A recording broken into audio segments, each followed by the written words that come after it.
father and uncle were at war. He picked up a letter opener and he's coming towards me. And he said, "Stab me now." I mean, people ask me, well, what was the incentive for setting your own business up? I said, we needed to earn money. And you're young, and what can go wrong? Within those 11 years, I had 6 distribution failures. 20,000 pairs will be my first and last order. In 4.5 years, we grew to $900 million. We'd overtaken Adidas, we'd overtaken Nike, and Reebok had become the #1 sports footwear brand in the world. You're on a high, then all of a sudden, it doesn't matter.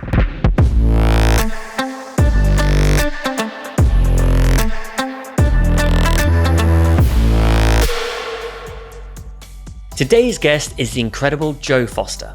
Born in 1935, Joe is the surviving founder of the global sportswear brand Reebok that he founded in Bolton in the north of England back in 1958.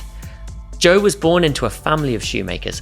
In fact, his grandfather, also called Joe Foster, founded J.W. Foster & Sons back in 1895. And his family would go on to provide running shoes and trainers to athletes as early as the 1904 and 1908 Olympics. Now, since founding Reebok, Joe found himself taking the brand to America and later globally. And today he joins me to share those early stories.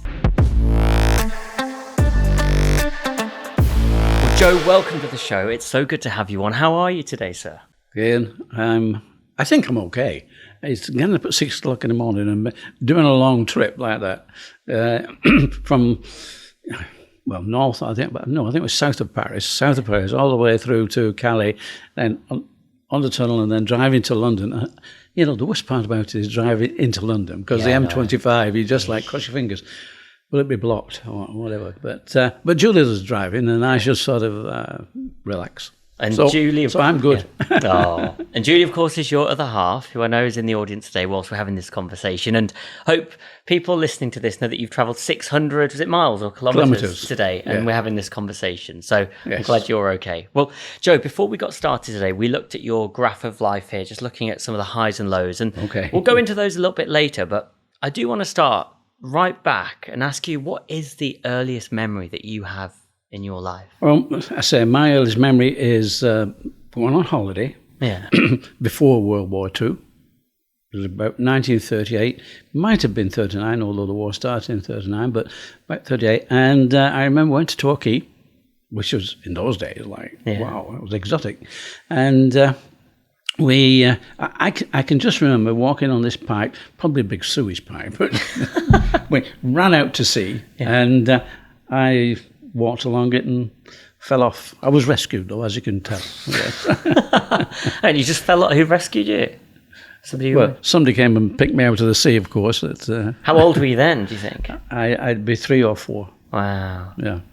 And then, because you were born, obviously, in 1935, and as you say, World War II goes on until 1945. And I know, so that's up to the age of kind of 9 or 10. You were living in Heaton, is that right, near Bolton?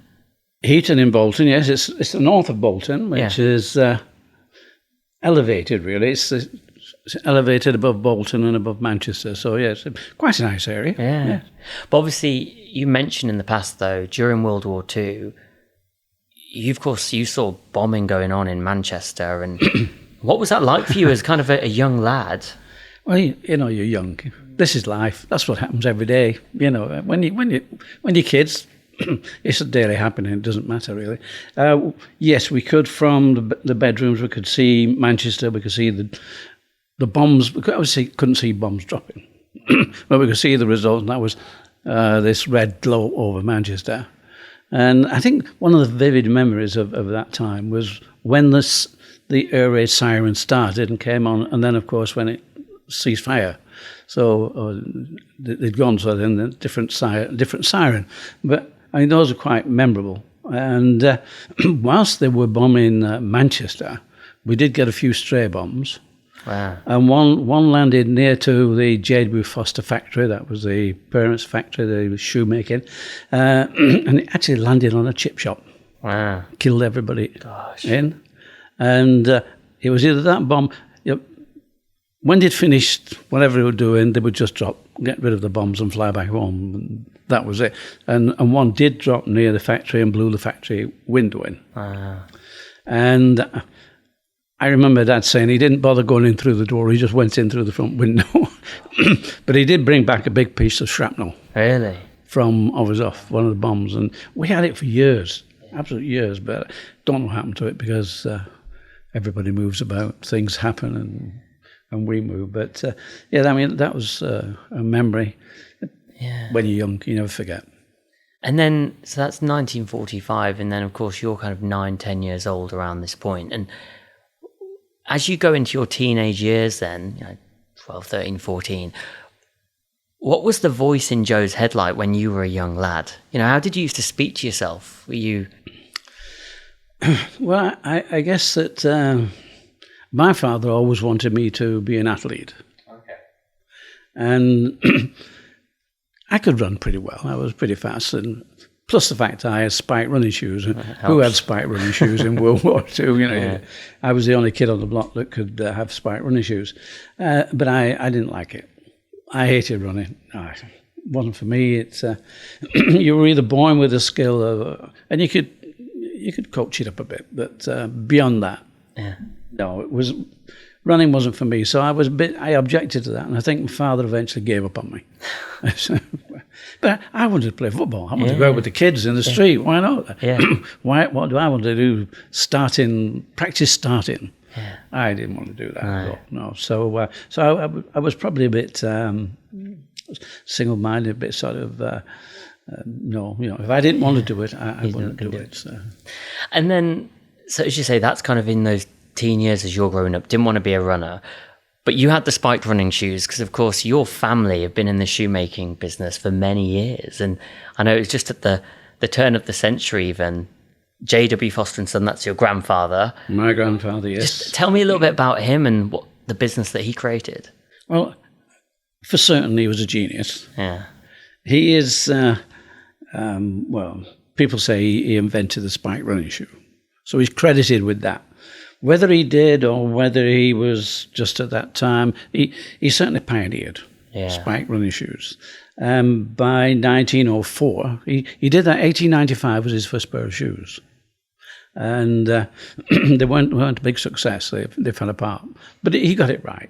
He persisted. He got it right. Yeah. By 1904, he had 3 world records in his shoes. By 1908, he'd also got 2 gold medals at the London Olympics. So he knew, we talk about influences these days, but he knew how to influence. He would give his shoes to leading athletes.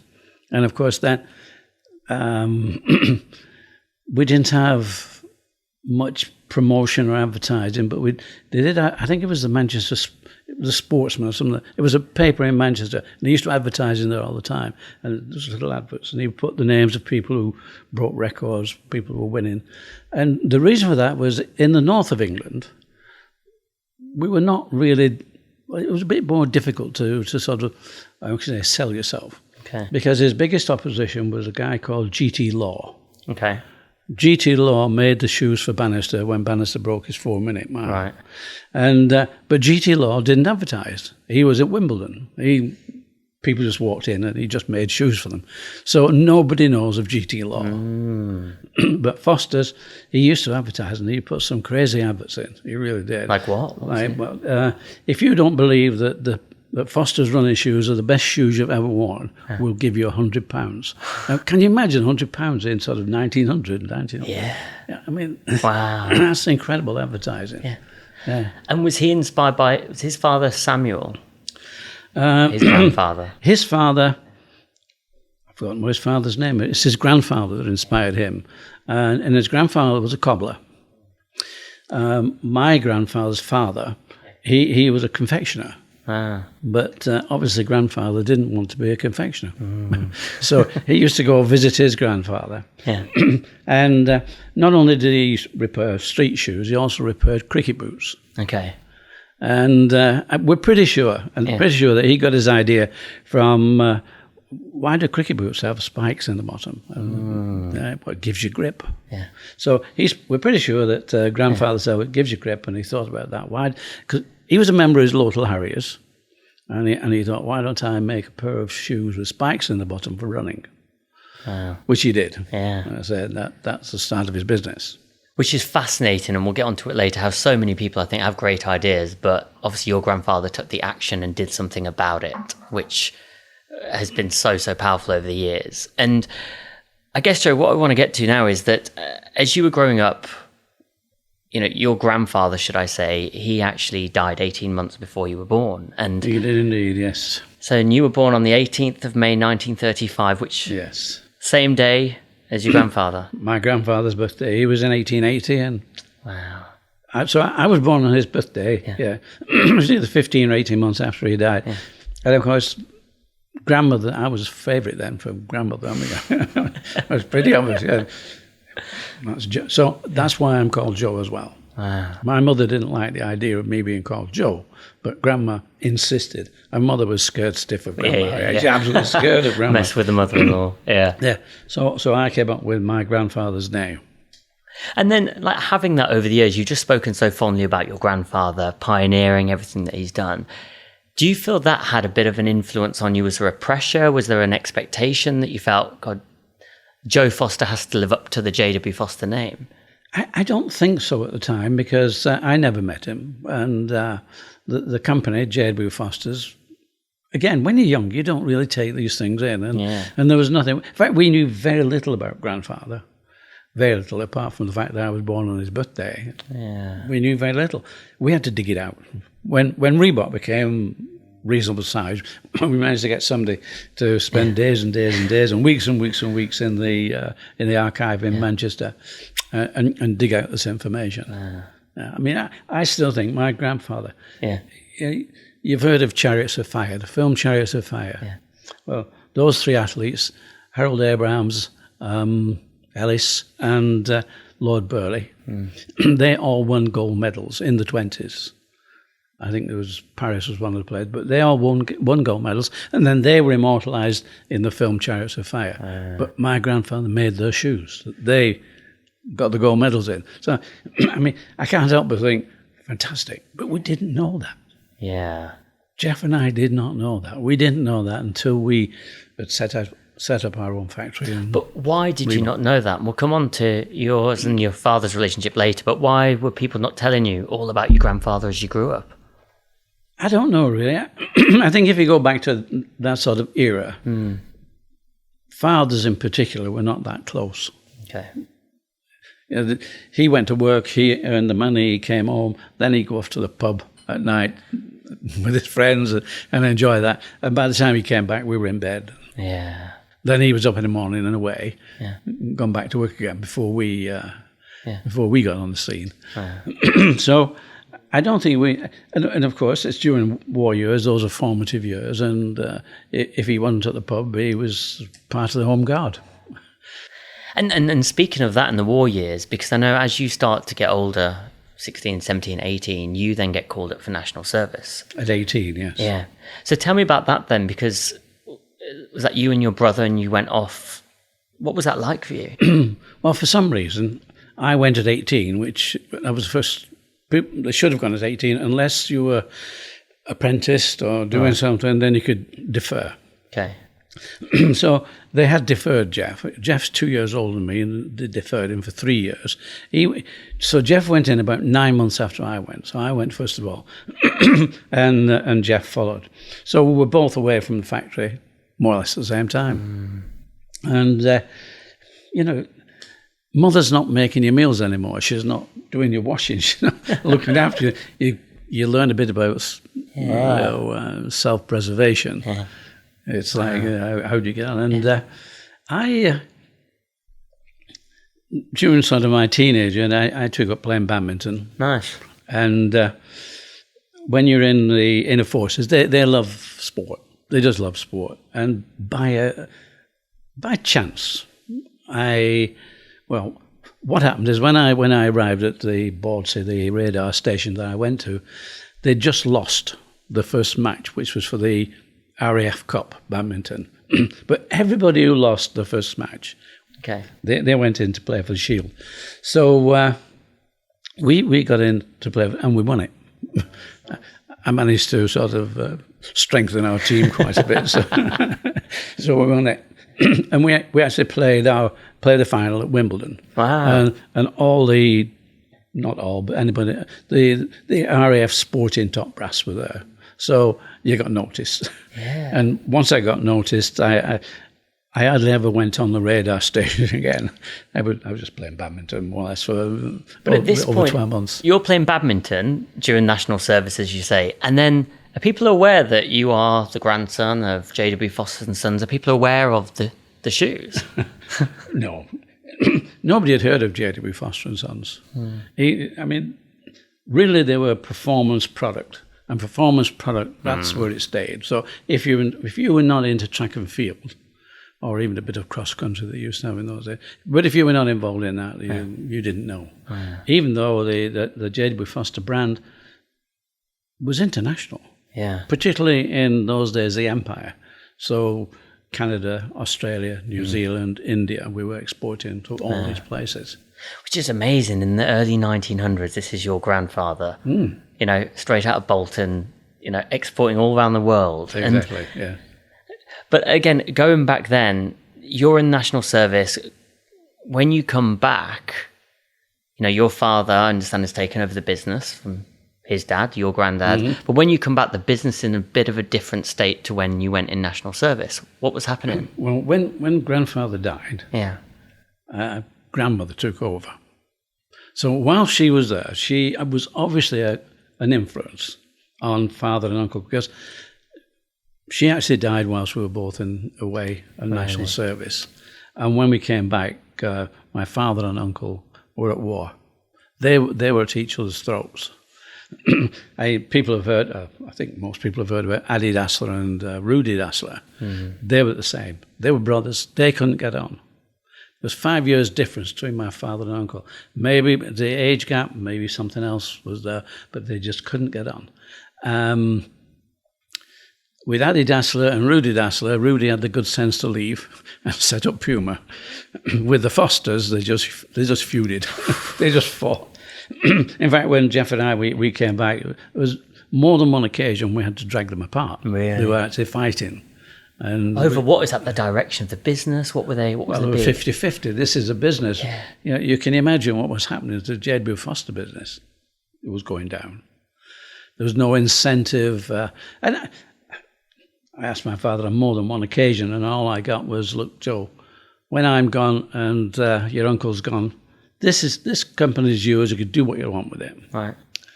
And I said, "Look, Dad, number one, we don't want you to go. That's not the plan.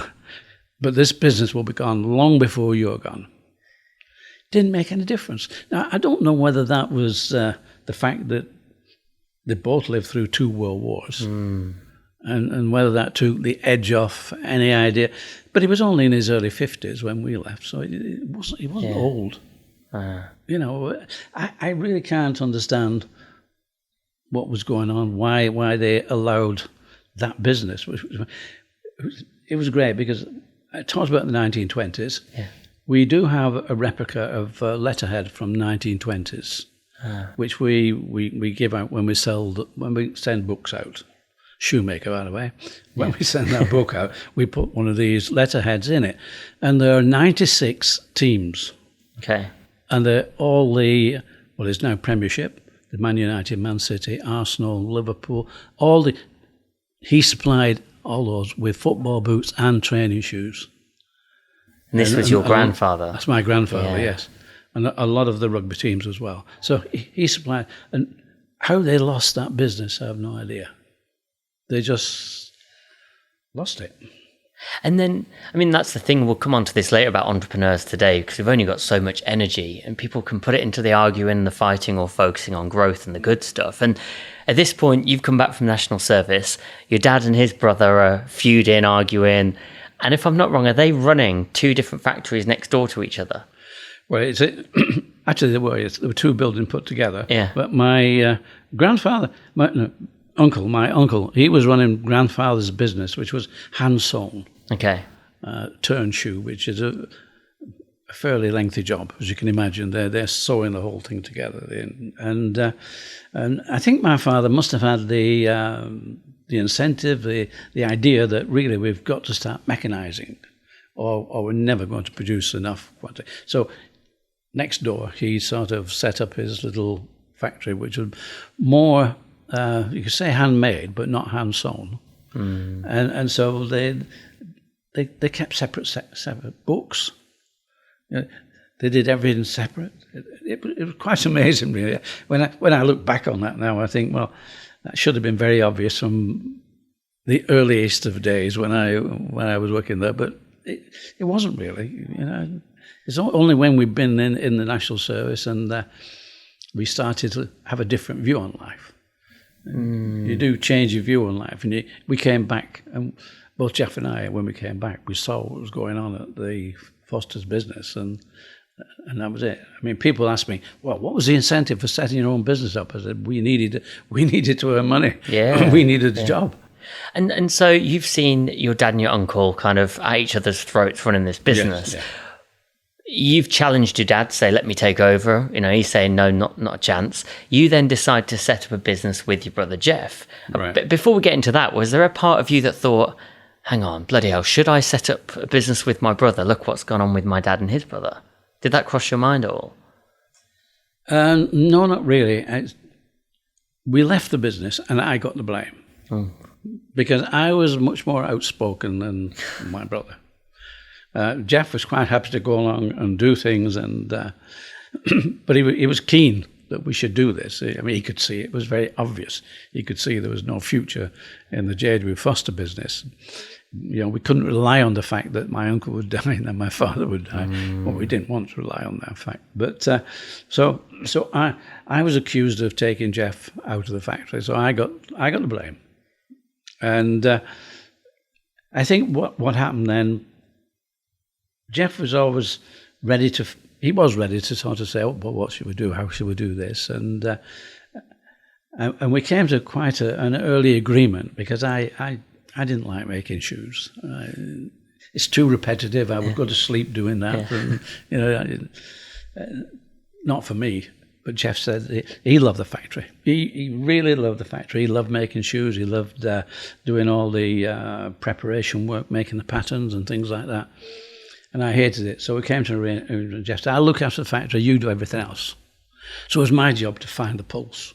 And that's marketing. Yeah. That's, where do you take this? What do we do? Yeah. How do we... and so I got all that. So you both sat down, I guess, divided your roles and responsibilities, and it kind of worked quite well. And yes. And is this then, just a fast track then towards 1958, so you're in your early 20s, when you and Jeff then decide to set up your own company. Yes. And just tell me a little bit about this and Mercury Sports Footwear, as it was known, and why did the name change to the name we all know today? Well, of course, we understand the reason why we were going to leave the company. Yeah. And on the day we decided, I told my father, and he didn't particularly like the idea. In fact, he picked up a letter opener, and he's coming towards me. Wow. I said, what are you doing then? And he gave it to me. He said, stab me now. Really? Come on, Dad. Yeah, that's not what it's about. But it meant that my relationship with my father was pretty well soured for about 3 years. It took about 3 years to get over that. Joe, just have to go there then. So that day, had you been gearing up thinking, right, I need to tell my dad that me and my brother are thinking about setting up a business? And then you walk in to see him, and then did you just tell him? Is this what? Yeah. Well, I mean, I suppose we couldn't. Well, no, we couldn't just not turn up for work the following Monday. It was a Friday night when we walked out, and my brother Jeff was still living at home. I'd got married and I was living away. Okay. So it was a bit easier for me that way. And Jeff didn't say very much, so he got let off, and I got sort of blamed for the whole thing. But we. Before we actually set up our business, what we did, we decided to learn about shoemaking. Okay, we knew on the factory floor how to make spike running shoes. That's okay, and rugby boots. But we wanted to know a bit more. So for a couple of years, we went to college, to night college at Rossendale, which is about 15 miles away from Bolton. And once we did learn a bit about making shoes, the most important thing that we gained from that was friends. And people who knew where to get materials from, machinery, all that. we learned that incredibly. So that when we did set up, we knew where to go to get all the items, and people helped us. So that was the best part of going to college. But yes, we did leave. And of course, it's like, well, we can't set up J.W. Foster because Jeff was a J.W. Foster. I'm a J.W. Foster. My father was James W. Foster. My uncle was John W. Foster. My grandfather was J.W. Foster. George. So we're all J.W. Fosters. So we decided to go to the next town, which was Bury, just down the road, 6 miles. But we thought, no, we can't set up J.W. Foster there. Foster's, we can't do that. We'll have to think of a name. So I came up with Mercury, which we liked. Mercury is nice, good name. And we had the winged messenger as our logo. You know, he's holding the torch and he's got wings. I love that logo. I love that. It's great. So with that as a logo. And we're doing nicely. 18 months into the business, and the accountant said, Joe, you're doing pretty well. You better register your name. And I look at him and I said, what? What do you mean? You have to register your name. Why? Well, you know, and he's looking at me saying, Joe, if somebody starts to make Mercury shoes because they think Mercury shoes look pretty good, you're going to have a fight on your hands to say who owns that name. Oh, right. Okay, penny drops. Got it. Right. Go and see this agent in Manchester. So I went to see the agent, and he found that Mercury was already registered and being used by British Shoe Corporation, a big corporation. But he did say they're not using it. Okay. So you can challenge them. Oh, right, okay. And I said, how much do they want? And he said, £1,000. Just a minute. I said, we just set up a whole factory for £250. I mean, you've got to go back a bit. You can do it today, but £250. You know, you get a machine for £10. It's simple as that. They were second-hand, they were not new ones. We just set up £250. We haven't got £1,000. He said, well, you can challenge them because you can take them to court over it. So I said, okay. He said, how much will that cost me? He said, about £1,000. So same story. So he said, okay. And he pointed through his window. It was a nice day in May. And he pointed through the window. And he pointed to Kodak. Oh, I said, well, what's with Kodak? He said, well, that's an invented name. It's theirs. Nobody can challenge that. So if you can give me a name like that, that'll be great. Okay. He said, but don't bring me one name. Bring me 10. And I'm looking at him saying, what? Bring you 10 names? And I was like, do you realise that this is going to be our passion? We've got to get behind this. We can't just sort of pick a name and just... But he's a lawyer. He said, it's your problem, Joe. Okay, so we got back. We're sitting around the table and we come up with names like Cougar. That's a good name, isn't it? Cougar. Yeah. Okay, put that on the list. Falcon. That's another... The direction was animals or birds. All right.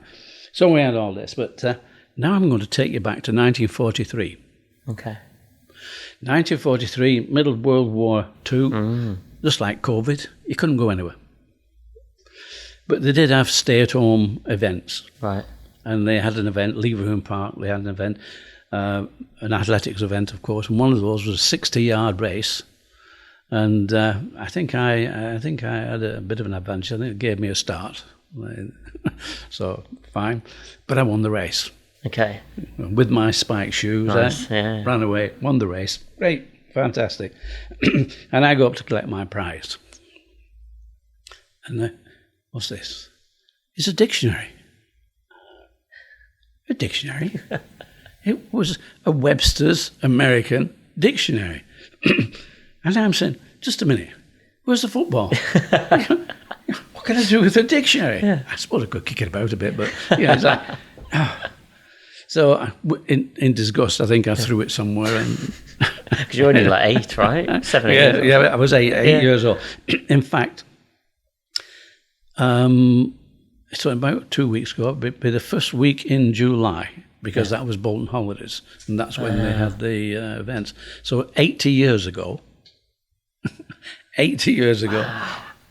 2 weeks back. Yeah.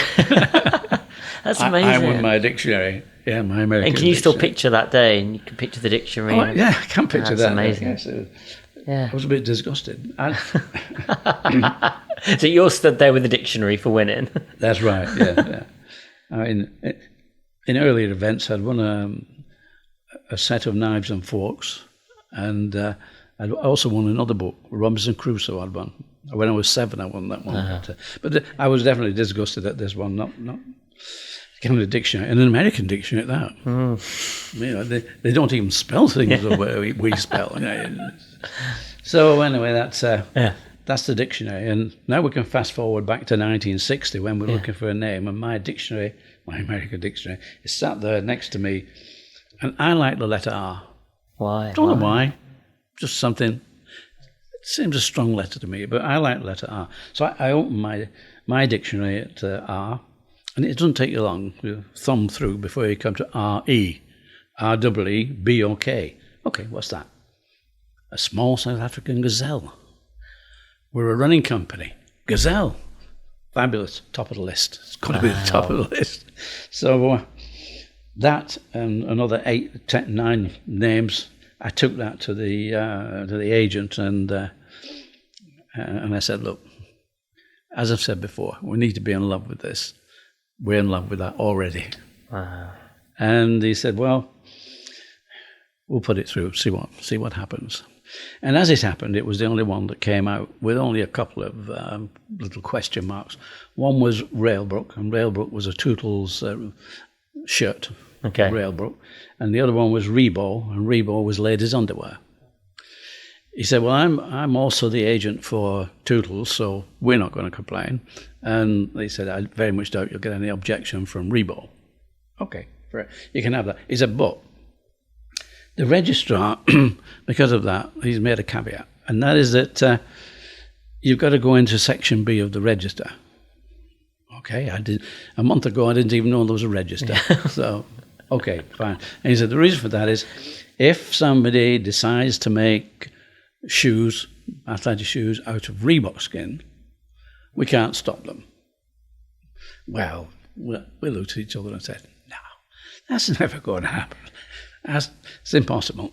So we became Reebok. 10 years later, the registrar came back and said, we moved you to the A section. And we said, okay, why? He said, well, now everybody knows that Reebok actually is a running shoe. Wow. And it's a sports product. Wow. And so this is exactly where the name that we all know today, Reebok, came from. That's where you know, and this, and it's in the book. Yeah. I wrote the book because, well, when we set up with Reebok, and even after I stepped back, we didn't have computers, we didn't have smartphones. So when I did step back at the end of 1989 and go and sit down in Tenerife and enjoy a bit of sunshine and relax, I'd not been there that long when we did have computers, and we did have smartphones, and we did have Google, and we did have Wikipedia. And Google and Wikipedia are telling me how Reebok started. Wow, they're telling you how it... They're telling me, yeah. And it's totally wrong. There's even a photograph of Joe Foster, founder of Reebok. And it might have been Joe Foster, but it certainly wasn't me. So that inspired the book. It just goes to show, though, people researching and reading today, you can't believe everything that you see. I know, and that's going back a bit. I mean, today in particular, you can't believe what you read, but going back... Oh. And so back then, so 58, 60, you now founded Mercury's Turn to Reebok. And now over the years that come, so this is 1960, how was the relationship with your dad coming along? Well, I don't think it was too good still at that time, but give it another 12 months or so. And and was Jeff still at home? Jeff was still at home, yes. But it's pretty bloody intense, right? He's running a business with you, going home to have dinner with his dad if he's at home, who's got another company just down the road. Yes, tricky times. Exactly. It was, but I don't think Jeff talked much about that. No. But it just goes to show, right, which I think for any entrepreneurs and people listening, it takes such risk and, you know, the emotions that you go through because an idea was within you to set up a business, to go for it, and it's not easy.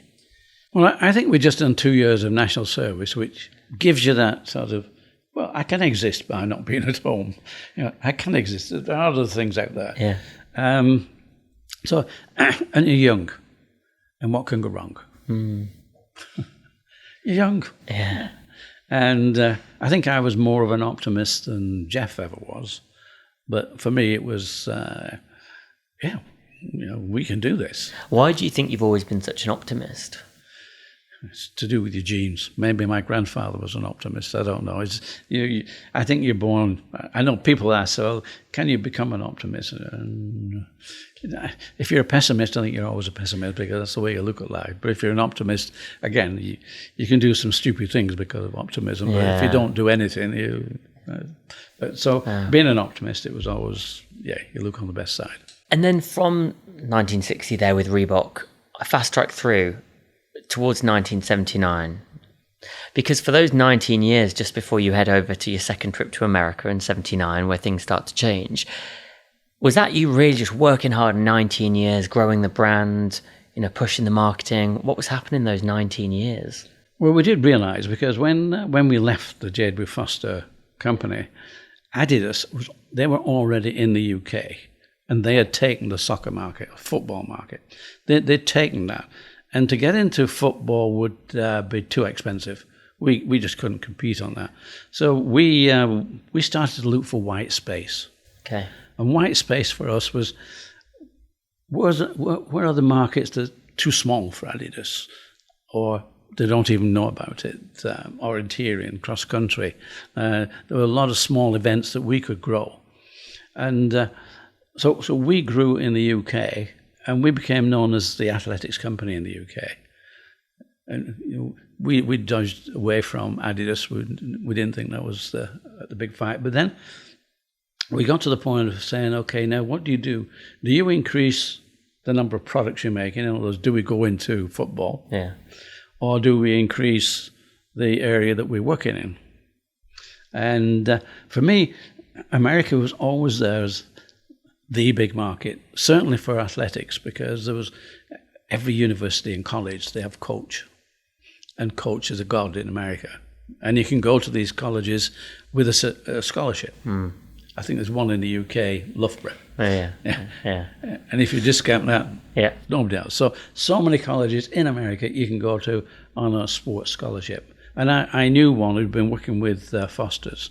He wasn't anymore with Foster's. Well, in fact, Foster had gone out of business 18 months after we left, so he wasn't working with that. Frank Ryan, he was a mile champion in America. Mm-hmm. He was also head coach with a guy called Bob Janczak at Yale University. Okay. So I knew a little bit about that. And I tried to persuade the family that I should go to America. No, it's too expensive. Yeah. Airfares, hotels, just too expensive. But fortunately, I said, well, luck comes in. Luck does come in an awful lot. I'm reading Eurosport, which is a magazine, a European magazine, right. And the government were advertising in there. They wanted us to export, and in particular to America. And they were willing to pay for the airfare, pay for a stand at the National Sporting Goods of America, NSGA, and that was in Chicago. They were willing to pay for the stand and 50% of your expenses whilst we were there. Nice. So it was cheaper going there than staying at home. I got no opposition to the idea of going out to Chicago in 1968. So I went out there and took our product, and the guys loved it. Oh, love your product. Great. Where do I get this from? And I said, England. I said, is that New England? Yeah. No, not New England. Across the water. Oh, near London. Near London, yes. Right, so we established that. And the problem was, they said, well, we love your product, but if you get a distributor over here, we'd know where to get it from, but nobody wanted to import the product. So, okay. I eventually got into America, but that was 1979. 11 years of pushing, trying. I had 6 failures. Within those 11 years? Within those 11 years, I had 6 distribution failures, trying and not getting anywhere. So the difference was, though, that running in America, they all started by wanting to keep fit. So in the late 60s, they were just buying a pair of running shoes and going out training and keeping fit. And this was growing and growing. And it grew to the point where they said, well, why don't somebody started organising races. We'll organise a 5K race or a 10K race or a half marathon. So this is what happened. Then a magazine picked up on this called Runner's World. Okay. And Runner's World was there. You could pick it up. It'll tell you where all the events were. So if you wanted a 5K race, you could go to this event or these other events. And by the time 1975 came along, this magazine was so popular. It was about 50 or 60 pages, full colour, everything. And the guy who was the editor, he decided he would tell everybody, Bob Anderson, he'd tell everybody which was the number one shoe. It wasn't Reebok. It was Nike, of course. So Nike, number one shoe. Great, fantastic. Well, you've got probably 350 million Americans, maybe 30 million were running now, out there training, running. And Americans love something new. Somebody tells them there's number one, at least 3 or 4 million wanted that shoe straight away. Unfortunately, Phil Knight of Nike, he is importing the shoe from Asia, from Japan in particular.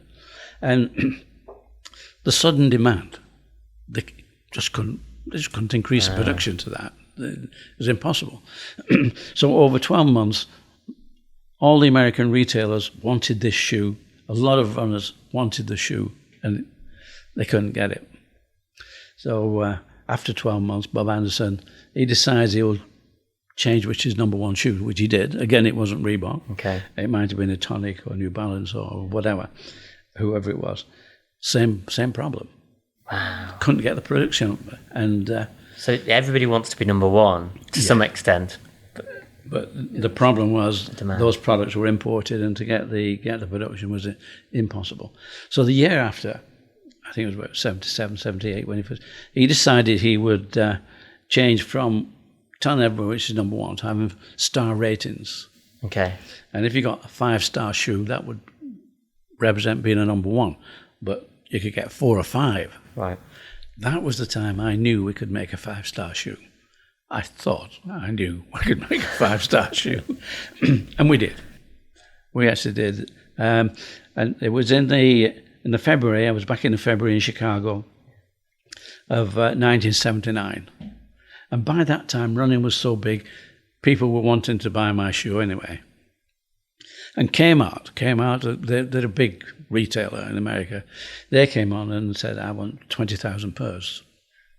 Right, okay, 20,000, yes. And but I want a better price.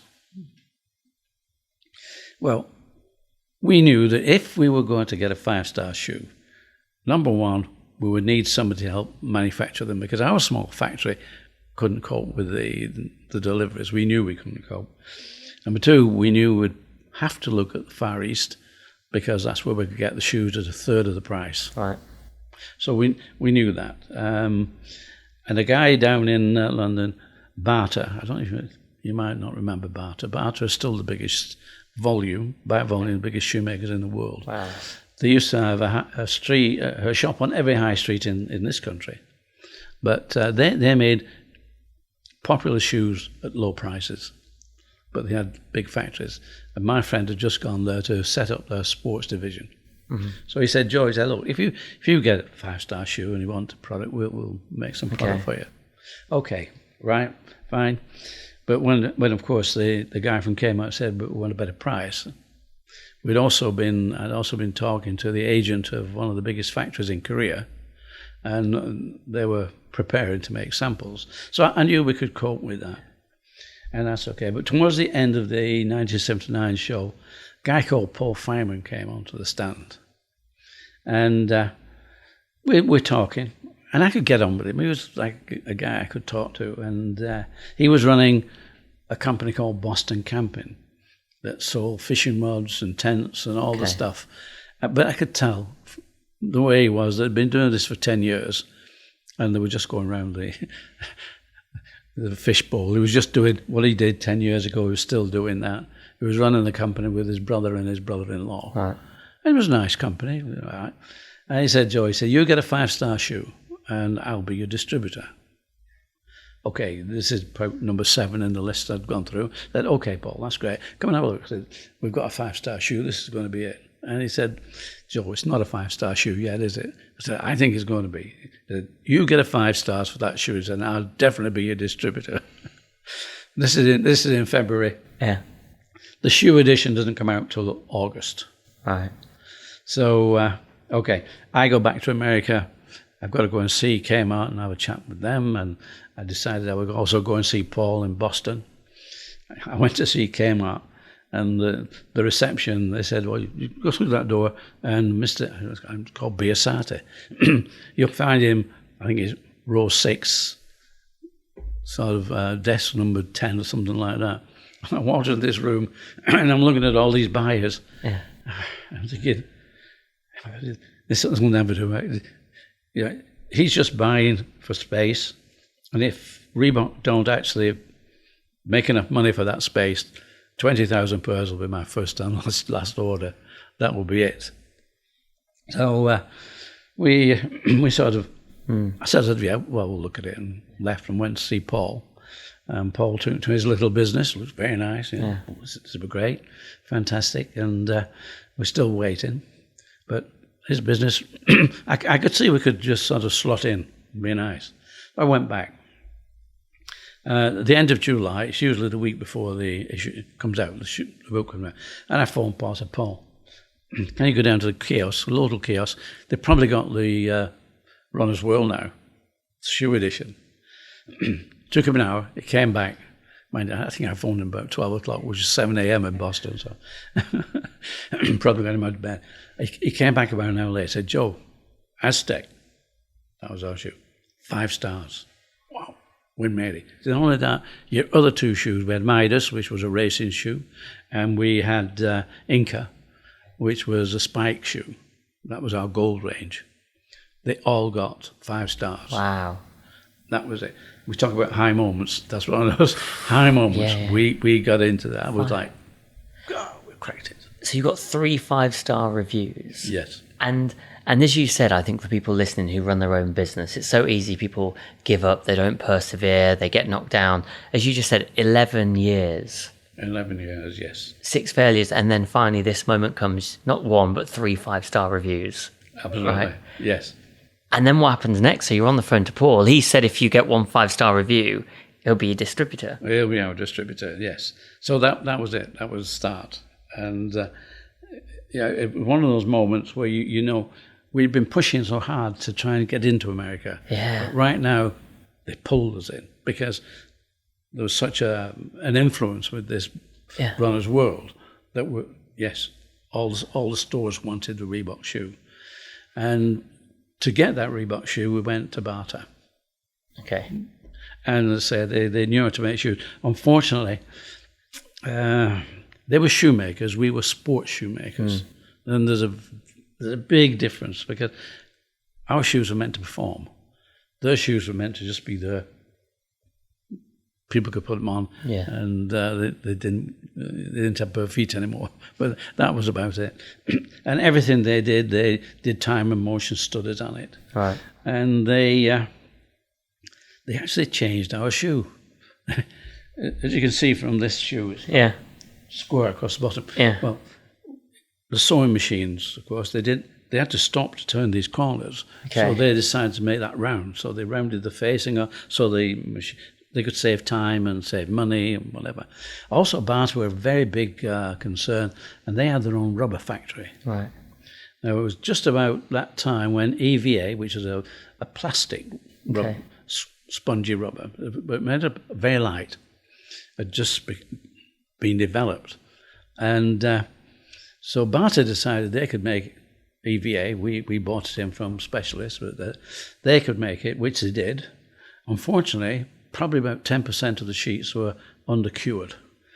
They hadn't been long enough in this curing. All right.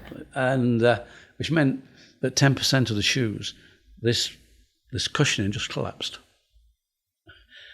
And the first order is 20,000 pairs. They shipped the 20,000 pairs. I didn't get in between it, so the order came in direct from America, and all the payments would be over. But the good thing about Barter is that they were willing to give Paul Fireman a credit line. Okay. Had they not given him a credit line, he wouldn't have been able to afford the product. Now when he gets the product, and he phoned me, he said, Joe, there's something, they look different, this shoe looks different. And I said, I'll have to have a look at that. Now, unfortunately, we just got in 6 months after we'd just got the 5-star shoe. Jeff died, and he was the factory man. He looked after the factory. Your brother and co-founder. Now, what would have happened is that Jeff would have gone down to Barter with the shoes and watched the production through to right at the beginning, so that they wouldn't have had those changes. As it was, I had everything else to do. So I didn't go to the factory. I relied on the factory doing the job properly, which they didn't. And I think on top of that, Joe, because now we're going into the 80s, and it's really interesting, I think, in your life, because in the 1980s, two things are happening. One, Reebok's about to really take off on the global stage. But there's a lot then starts to happen in your personal life. And so whilst Reebok's taking off now, Jeff, I understand he died from stomach cancer. He did. Yes. Right. And are you now trying to keep running the business and its growth whilst grieving for your brother? Well, I think because you're so busy, because everything is exploding in front of you, you just get on with it. You don't sort of sit there and say, now, what can I do? But it took 3 people to replace Jeff. Wow. In fact, one of the guys I actually took from Barter, Really? and I put somebody else in the office to do other things, and somebody looking after the production. So I got 3 people to do what Jeff was doing. But that time, these products that they were making at Barter slipped through the net. Yeah. And in a way, it kept Paul Fireman alive, because he didn't have the money to put a letter of credit down. So he would have never, if he hadn't been given a credit line, but he didn't pay for the shoes. No. Wow. All he did is, if any shoes came back, he just replaced them. And he did come over, and we went down and had a conversation with Barter. And Barter was saying, well, if you like, you send them back. And I'm saying, no, you can't send them back, because if you send them back, we're just going to have to destroy them anyway. We can't sell them now. So it was a total loss for Barter. And then as I've seen, 1981 to 82, 83, the growth is phenomenal of Reebok. Yes. How did that feel for you in those years as you're growing? So, and I remind people who are listening that you started this, 1958, Mercury, you got the dictionary, you changed the name, it's 1960s. Because I think people often see brands like Reebok and think it's an overnight success. As you've been saying, it's constant determination, you've persevered, pioneered. How did it feel in the 80s as suddenly all these orders are coming in? Well, this was great, and we were growing nicely. But then we've got to... something else happened. Our agent down in Los Angeles, he wasn't a salesman. He was a tech rep, and a tech rep goes in and talks to the sales staff and shows them and tells about all the good things about the product. This is it. And that sort of encourages them to sell your product. They also did spiffing. You won't know what spiffing is. Spiffing is that they had this arrangement with all the sales staff. If they sold a pair of Reebok shoes, we would give them $1.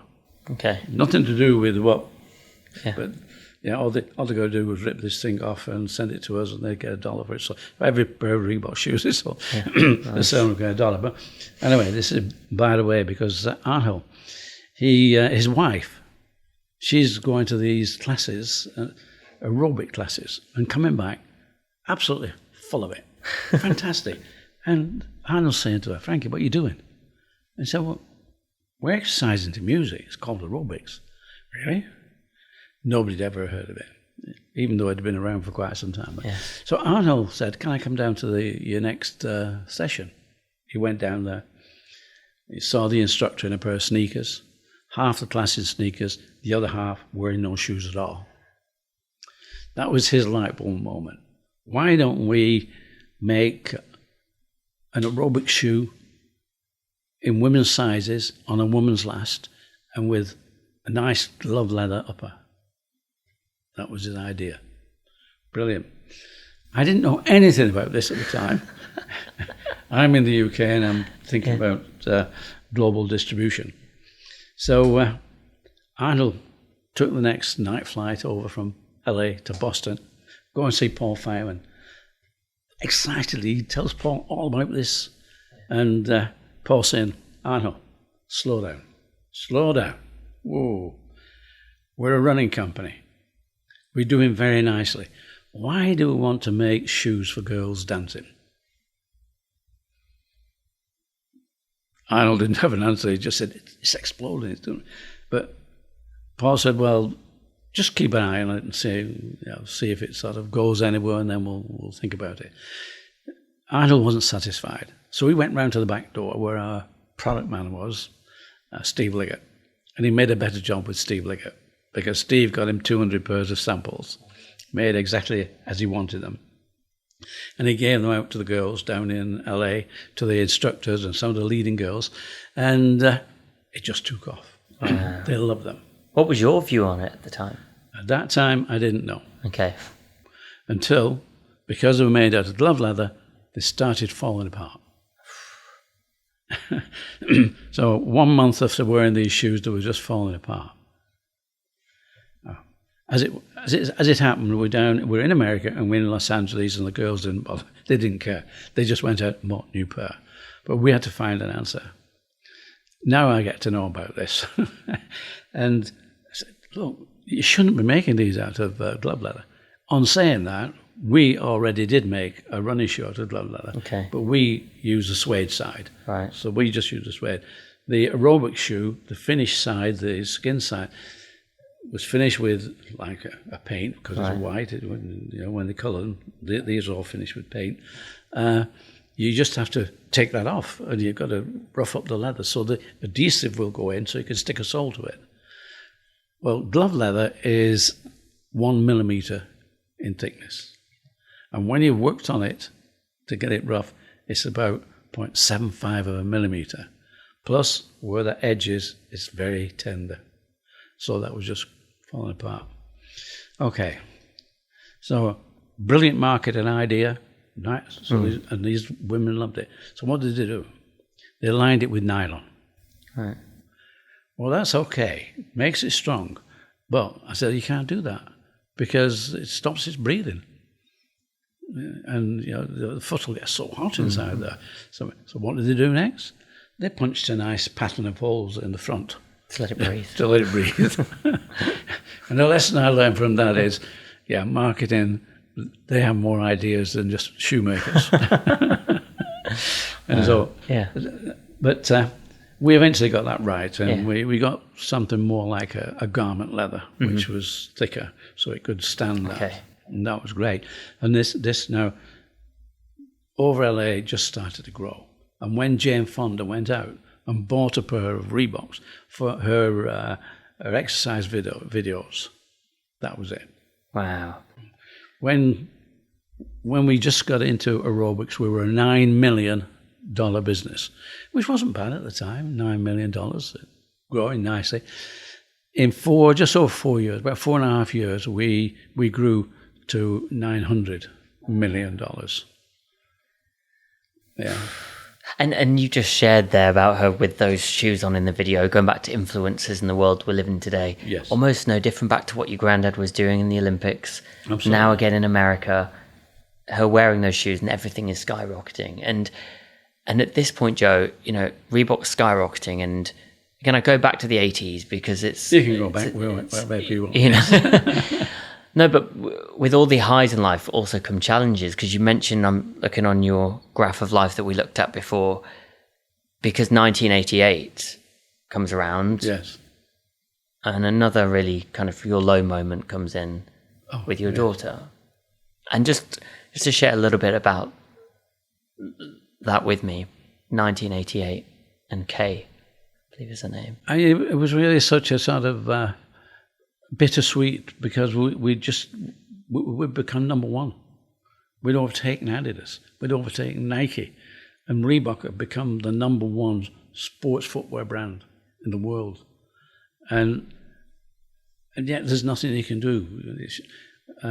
Kay had developed leukemia, and no matter what, they tried all sorts of things. But and so it was really, you're on a high, then all of a sudden it doesn't matter. You get to that point. So what? But we managed to do an awful lot for her while she was sort of sick with this. We managed to take her to Monaco, and she was given a necklace by Roger Moore. Wow. So we tried to make her as happy as possible, but it's one of those things that it happens. And I think it was more of a blow to my wife at the time, because she was her best friend. They were close, and she had two youngsters. So that was a very difficult time. Yeah. And but I think what you have to do is, we can't change it. Just as I couldn't change Jeff dying, which at that time was, it takes the company apart, because he was 50%, and he did all the manufacturing. Yeah. What he did was so important to the company, even though at that time we would have stopped being manufacturers and started to go to other places to have them made. But it gives you those challenges, and I guess that when Jeff died, there was a lot of challenges for me that kept me going much more. I think when Kay died, we just got to that point where, wow, we've made it, and that did become. Yeah. It was a difficult time, and I say it was a more difficult time for Jean, my wife, at that time, much more difficult, because she became lost with that.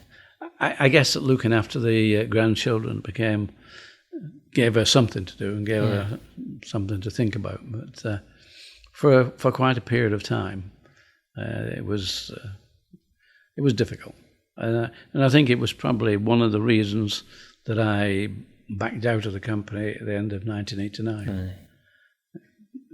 I'd done by the end of 1989. I developed the international distribution. Yeah. So we also had the biggest global distribution of any brand. So I developed that, and we got to the point, it was like, well, better if I just step back, because as a company gets that size, it also becomes very corporate. You've got a lot of lawyers, a lot of accountants, a lot of people in between who are doing all the jobs. And I'd started just flag waving. I was just becoming the ambassador that went around, and that's okay to a point, but it's I think the satisfaction about Reebok for me was the challenges, the growing the business, and we had some challenges. We had to change our name. We also had to change our silhouette. 4 years into our business, and Adidas sent us a letter to say, your 2 stripes, we had 2 stripes and a T-bar, that your silhouette infringes our 3 stripes. And we thought, wow, what do we do with this? It only took a few seconds. We said, wow, Adidas know we're here. Because at that point, we were still small. Adidas know we're here. That's good. Pin it on the wall. What do? We just change our silhouette. Yeah. But I think it's so important, though, as well, Joe, in the world today and entrepreneurs, because I know you do so much to help other people and sharing your story and founding Reebok, is even there around trademarks. As you said, didn't even know what the register was 1 month. The next thing we're Section B, that's fine. Yeah. But even today, I've faced my own challenges over the years of the importance of registering your trademark and owning it. And I just think people listening, if they're setting up a business, it's quite important, right? It is important, and it's more difficult than you think, because there are so many little twists and turns. Phonetics apply also to your trademark. Yeah. And it's quite surprising. So I think we were quite lucky to be able to pick up Reebok, although people say to me, where do you find that name? Yeah. In a dictionary. But I love it, though. As you said, your agent, lawyer, the guy at the time who was saying, come up with something that just like Kodak. Yeah. It just has a name, it's clear, and you saw it, and it's memorable, and it's real. And of course, where it is today is just phenomenal. Now, but I guess throughout the years, you were always quite, innovative. You've been forward thinking. Do you think that back in the day, is it driven by your family and, was it national service? It's always made you, thinking ahead of the curve, you were thinking about going to America, the size of the market, we need to change the leather, you're not letting it breathe. For somebody who didn't like running, you've always been quite forward thinking. Is that just who you are? Well, I think so. I think when there's a challenge out there, it's a challenge. Yeah. And it's what I can say in my era, there was a physical challenge. And right now, as I say, we've just been in the Vatican and they're talking about change makers. And what they're talking about is incredible. We're talking about the metaverse. Yeah. They're talking about crypto. And there was one guy there who was a leading banker, and he said there will be no banks in 10 years' time. That we've gone from bartering for our business to gold to fiat. Fiat is the regular money, to crypto. And he sees this is happening. And these are the change makers. And so maybe in our day we were we were change makers because we were really into it. We really knew it. And I think anybody who sets off in business know your business A to Z, know everything about it. Learn as much as you can, because that way you won't be caught out. Yeah. Wow. And maybe you'll lead. Yeah. Maybe you'll do something different. So I think, yes, I think it's in your genes. Yeah. I think there's somewhere there that makes you an optimist, that makes you that. Or sometimes a bit of a pest. Sometimes you're suggesting sort of moving on before everybody else has seen the first time. But I love that as well. As you say, you're constantly moving on. And I once read something that said, don't quote me on this exactly, but if people keep copying what you're doing, they can keep doing it because you're always going to be one step ahead of them anyway. And it sounds like you always like that. You're always thinking about what's coming next. And it's a great mentality, because I meet a lot of people, and you've openly saying they're looking fantastic at 88, right? But a lot of people I meet have this fixed mindset. I'm talking about leaders in the corporate world, some of them in their 50s, 60s, and you're constantly thinking, the world's changing again, the metaverse, cryptocurrency, we've got to keep moving with it, right? We can't. Well, we have to test it out. Some things don't work. A lot of things don't work. I was asked a question a few days ago, if somebody wants to bring out a new sports footwear line, what percentage chance have they got of achieving? And I said, probably something less than 2. But it all depends on what you're doing, because if you can do something different, you have to do something different. Okay, if you've got a ton of money, you buy yourself in. But if you want to do it from very little, you've got to have that enthusiasm, and you've got to do that something different, make it a bit of a change, and again, if you can get an influence on your side, that really makes a big difference. And it's very easy to see if you're looking at Wimbledon. Even if you're looking around, you can see the people who are making some changes. Absolutely. Wow. Well, Joe, there's lots more, Phil, that we could go into, but today what I want to talk about is, because obviously this is the Superpower podcast, and it's my job each episode to pull out what I think is almost your superpower that's really helped you and driven you throughout the years. But before I go there, I've got a bit of an idea on it. I want to ask you a few kind of quick fire questions, if I can, right? Yeah. So I say quick fire, I ask these, then people always kind of struggle with them sometimes. Now, these are quite random, all right? It's either one word or 10, or maybe 100, I don't know. Right, so quick fire round, quite random. So, Joe, if you had to eat one meal for the rest of your life every day, what would you eat? Fish and chips. Oh, like it. It's funny, before this I was thinking, I bet you might say that. You've gone straight for it. Right, next one. You're hosting a dinner party. You can invite 3 guests, people who are with us today or no longer with us. Who do you invite and why? Who would we invite and why? Well, the first one I would invite, unfortunately not with us anymore, is Winston Churchill. And the reason for that is that he had such a mind and such an ability to lead people. And that strength of mind is incredible. I've read a few of his books, and I've read a lot about him, and that's absolutely great. I think I'd probably like Elon Musk. Okay. Yeah. Because whilst I can't agree with some of the things he's doing, I think he's got a very interesting mind, and he's very successful. So I think that's the third one. I'd like a woman there, but I'm not too sure yet. Maybe my wife. Oh, okay. We'll let Julie come along if she's lucky, eh? With you, Winston and Eon. Final question then, Joe, is if you could have an unlimited supply of one thing for the rest of your life, what would it be? Life, I suppose. I mean, it's the problem with growing older is at 88. The question is, how am I going to enjoy the next 10 years?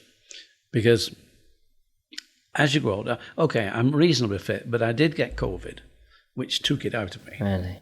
I obviously didn't die of it, and I got sciatica just shortly after, and that one really, really stopped me.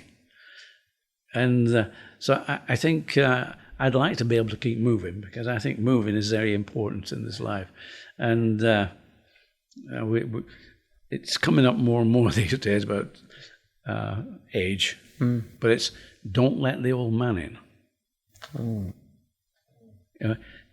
I think if you do let the old man in, that's when you've given up on saying, I can do it. And I can do that, I can do that. It's like, okay, I'm going to have my eyes done because I want to keep on driving. I want to get back into doing things. So one thing for the rest of your life. Well, life. But that's a powerful one, Joe. And as you say, it goes back to the voice that you said you had when you were a young lad. Yeah. This optimism, this forward thinking, and still there today, as you say, 80 years on since winning the dictionary. But yes, 80 years. Yeah. Wow. It amazes me that. I think 80 years since you won that dictionary. Yeah. Well, okay, I'm going to write something down here. Because... can't read my own writing. Because there's one thing that, in getting to know you, Joe, and reading about you in advance of today and just seeing the work that you've done with Reebok, there's one word that's always come to my mind about you. And it goes back even when you're a young lad.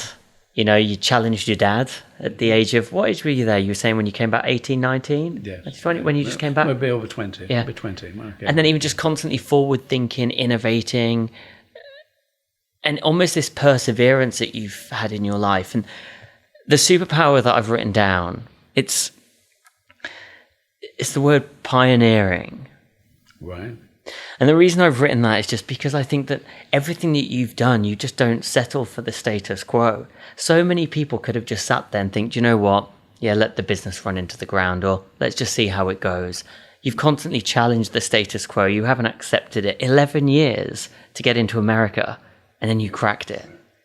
And I just feel that in today's day and age, innovation, as you've just shared, being in the Vatican, it's just so important to be forward thinking. And what does the word mean to you, like pioneering or innovating? And why is it important, do you feel? Well, I think pioneering to me is searching for answers, searching for something, for a change. And I think we look today at the development of technology. It's almost too rapid, because it moves on before people have got a grip of that new piece of technology. So I think pioneering is great, and I think pioneering is also optimism. I think to be a pioneer, you've got to be optimistic that you can find something. Yeah. You keep searching. And I think if that's been your life, I don't think you can sit down and accept different. I don't think you can sit back. I think you've got to question things. And Joe, if people are listening who think, I'd like to be more innovative, or, they kind of just accept the way things are, what would you say to them if they said, I would like to be more pioneering, to be more innovative? What could they do? They could probably read a few books which are in that order. And one of yours, come on, let's get it in. They could read Shoemaker, of course, which, say, I sat down and I wrote that to put Google and Wikipedia straight. Yeah. It's other people who said, Joe, this is a business book. This is how you overcome difficulties. You went through so many. I said, but no, I was just really putting it down because this is what we did. And this is how we, as against somebody saying, you just changed the name from J.W. Foster to Reebok. No, we didn't do that. there was a whole thing in between. So, I think that for people who are pessimists, and unfortunately my first wife was a pessimist, the number of times she told me, why don't you get a job? Go and get a decent job. She said that to you? On a number of occasions. Because it was tough. And when it's tough, you're not making any money. And, you never seem to be there because you're always doing something else. You're always trying something else. So it was why get a decent job, whatever that was, I don't know. But I could understand exactly what she was saying. But I think this is it. It's the two routes in life, right? And a lot of entrepreneurs, you can go for the safe option, or you can, be like you, be pioneering. That takes risk. Like for those 11 years you're fighting into America, you could have had a stable, safe job that just paid the bills, but no, you kept on going, and obviously it paid out in dividends in the end. Well, I mean, it did, even if it was just in the pleasure. Because people ask me, look, you're going into business, you're running a business. What are the three most important things about being in business? I said, well, first one is you've got to have fun. And the second is you've got to have much more fun. And the third is, if it isn't fun, get out. But look, yeah. Because if you're having fun and you're laughing and you can turn around and you can smile and people are also smiling, then it's working. If people are miserable, if people say, no, wait, Dad, we'll never do that, no, then it doesn't happen. It doesn't. And it's funny you say that. Once with a client of ours, we were bidding for something, and I won't go into it, but I finished off the pitch by saying, look, if you want to work with a company you're going to have a laugh with, have fun and enjoy your calls, work with us. That's not what you're after, don't come here. And we won it. Exactly. And they're back again because we just say, like, work doesn't have to, there's enough hard work and stress out there anyway. If you can't have a laugh at the same time, then... Oh, you have to. The only thing I didn't like about when employing people were egos. I couldn't do with egos. I had to suggest that they went somewhere else if it was, ego. No, you had to work as a team. You had to work. Nobody knew about Joe Foster, because it wasn't. That wasn't the. We're not trying to sell me. I'm selling me now because I'm selling the book. and we're writing another one. Good. The useful thing about the second book is that we've got 20 entrepreneurs. Oh wow. Who are not known. Not well known, and we get them, and some of the stories are incredible. Yeah. And there's one young guy, he's making a fortune now in America, and but he was an Armenian refugee in a Russian refugee camp with his family, and his father wrote to the White House every day in, day out. He wrote a letter, can we come to America? And eventually, they said, we'll give you 30-day visa. And then it's up to you after that. They arrived and they stayed. And I say, now he's making a fortune in America. And those sort of stories, they are incredible. And we've got a lot of good stories and they're coming into this. It's called Survive and Thrive. Okay, nice. Survive and Thrive. It reminds me of another guest on our show you must meet at some point, Ben Francis, who founded Gymshark. Oh, yeah. He went to uni with me. Right. And but this is the thing, you go back whether that's the 30s, 40s, 50s, and him starting like ironing logos on T-shirts. Yeah. But it's like your mentality. It's the forward thinking. It's the never giving up. It's I want to make a change in the world. And and then you create brands like Reebok that will be. He's doing very well, though. Yeah, but Gymshark, brilliant. But very much like you, very humble, very down to earth, and no ego, which I think is the most important. And I guess, Joe, I want to finish off today with one final question, if I can. You've made such an impact in your life, but if I was to ask you, what do you want Joe Foster, the one in front of me, right here, to be remembered for? What would you say? Well, I think somebody who we can have a laugh with, somebody who you can talk to. I suppose humility. I don't like the idea that somebody I am, and it's always good to talk to people, and they say, "Oh, you're fairly normal," and I suppose that's what it is really. Yeah, he's normal. Yeah. But I think the word I'm going to remember about you in this conversation is fun. I think that, it's so important to just have fun. And No, well, I suppose from me, Joe, I just want to say I really appreciate having met you today. And, going back from 1935 to us sat here, in 2023 and beyond, you've done so much that's inspired me and so many people listening, I'm sure. And really a message to especially entrepreneurs or anybody in life, just keep on going. When challenges hit, you've got to keep on going. Oh, yes, I think that is very important. And yes, be optimistic. Yeah, I think the other one, fun and optimism, clearly the ingredients. And if they haven't heard already, check out your book, which is Shoemaker. And I can't wait for the second one to come out, which will definitely share the details as well. Yeah, later this year it will be out, and it seems as though it's only the first of Survive and Thrive. I think there's going to be more, because we've got a lot of people who are happy to be in. Look forward to it. Well, I'll be here, and I look forward to the launch of the second book and supporting however I can. Thank you once again. Thank you, Gian. Thank you. It's been good. Excellent. Thank you. Also, a thank you to you, our listeners, for being part of this community.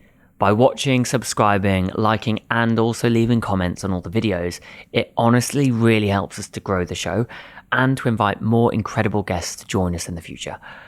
Now, our plans are super exciting, and with your support, we can make this even bigger. And so if you do enjoy the show, please do hit the follow button on Spotify, Apple, or wherever you're listening to the podcast. It really means so much to me and all of us at the Superpower Podcast. And if you're watching us on board your in-flight entertainment, remember to follow us when you land, or maybe you've got Wi-Fi in the sky. For now, it's a huge thank you for listening, and I'll see you in the next episode of the Superpower Podcast with me, Gian Power.